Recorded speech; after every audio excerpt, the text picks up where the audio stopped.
交通補貼計劃最新調整，由2025年6月開始，交通補貼計劃嘅補貼領取門檻會由每月公共交通實際開支400蚊提升至500蚊，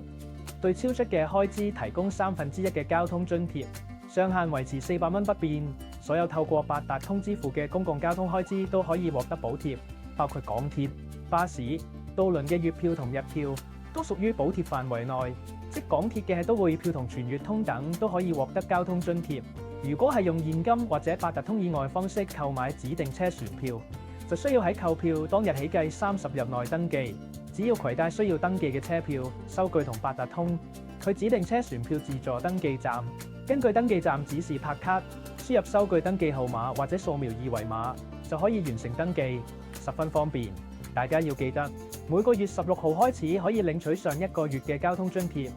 而領取補貼嘅限期係3個月。如果超過3個月仲未領取，咁嗰一期嘅乘車津貼就冇辦法攞得返。